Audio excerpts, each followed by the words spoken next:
के किसी भी वॉर एक्सपर्ट को पता नहीं है कि अचानक अमेरिका के राष्ट्रपति डोनाल्ड ट्रंप ने रूस को सीधी युद्ध की धमकियां देना शुरू क्यों कर दी।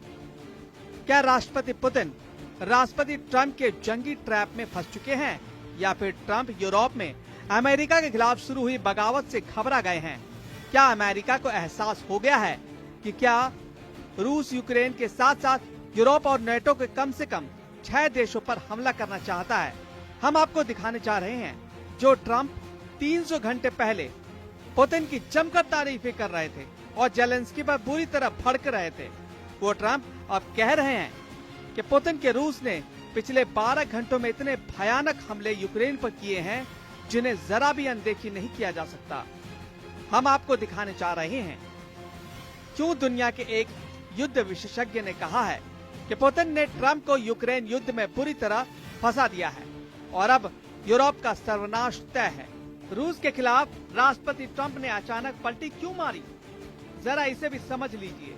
24 फरवरी 2025 को जिस वक्त जेलेंस्की और ट्रंप एक दूसरे पर भड़क रहे थे, उस वक्त रूस ने ट्रंप की जमकर तारीफ की थी। उसके बाद ट्रंप ने जैसे ही यूक्रेन को हथियार देना बंद कर दिया, रूस ने यूक्रेन के कम से कम 10 शहरों और 3 प्रांतों पर जमीनी और हवाई हमले शुरू कर दिए।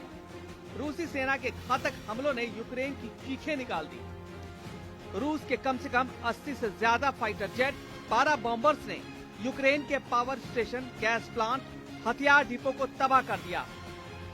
मरते यूक्रेन की हालत देखकर पूरा यूरोप यूक्रेन के साथ खड़ा हो गया। अमेरिका और हंगरी को छोड़कर नेटो के 30 देश और हंगरी को छोड़कर यूरोपियन यूनियन के 26 देशों ने सीधा ऐलान कर दिया कि हम अमेरिका के बिना ही यूक्रेन को रूस के हमलों से बचाएंगे। अचानक ही सुपर पावर अमेरिका यूरोपीय देशों की बगावत से सख्ते में आ गया। फ्रांस के राष्ट्रपति मैक्रो ने तो साफ कह दिया है कि वो अमेरिका के बिना ही पूरे यूरोप में फ्रांस के परमाणु हथियार तैनात कर देंगे। फ्रांस के इस ऐलान से अमेरिका बैकफुट पर आ गया है। उसे लग रहा था कि यूरोपीय देश अमेरिका के बिना रूस के खिलाफ एकजुट नहीं हो पाएंगे। वहीं दूसरी तरफ पोलैंड के प्रधानमंत्री डोनाल्ड टस्क अमेरिका को औकात दिखाते हुए कहा कि यूरोप के देश अपने दम पर रूस को जंग हरा देंगे और यूक्रेन को युद्ध किसी भी कीमत पर हारने नहीं देंगे। जबकि ब्रिटेन के प्रधानमंत्री कीर स्टारमर ने अमेरिका पर भड़कते हुए कहा था कि हम अमेरिका के बिना भी यूक्रेन का जंग में साथ देंगे।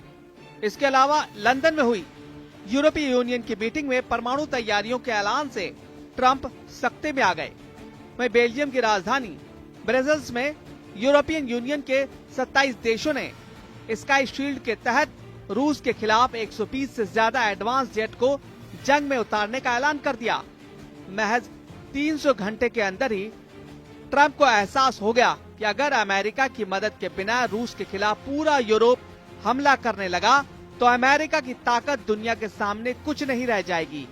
इसलिए अब ट्रंप गिरगिट की तरह रंग बदलते हुए पुतिन को धमकी दी है कि अगर रूस ने जल्दी यूक्रेन के साथ युद्ध विराम नहीं किया तो फिर अमेरिका रूस पर जबरदस्त पलटवार करेगा।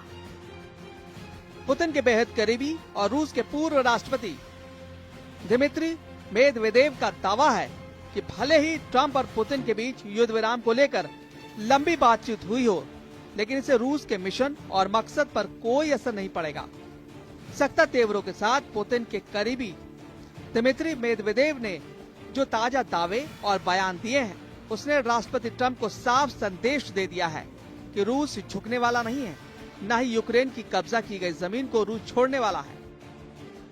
पुतिन ने जब से ऐलान किया है कि वो यूक्रेन के राष्ट्रपति जेलेंस्की से युद्ध विराम पर कोई बातचीत नहीं करेंगे, उसके बाद से रूस के हमले पूर्वी यूक्रेन, दक्षिणी यूक्रेन और पश्चिमी यूक्रेन पर खास तौर से बेहद तेज हो चुके हैं। इधर वॉर रूम में राष्ट्रपति जेलेंस्की अपने कमांडरों के साथ माथापच्ची करने में जुटे हैं कि कैसे रूस के तूफानी हमलों को रोका जाए। हालात ये है कि पूरी यूक्रेन के बहुत बड़े इलाके में यूक्रेनी नागरिक भाग खड़े हुए हैं। यूक्रेन के डोनेत्स्क में इस वक्त हालात बेहद संगीन और खौफनाक हो चुके हैं। कुल मिलाकर हालात बेहद पेचीदा हो चुका है। जो अमेरिका रूस का सबसे भरोसेमंद दिख रहा था, वो अमेरिका यूरोप के दबाव में रूस से ही जंग करने को तैयार हो गया है। अब देखना होगा कि ऐसे हालात में पुतिन ट्रंप की जंगीबाजी को कैसे पलटते हैं।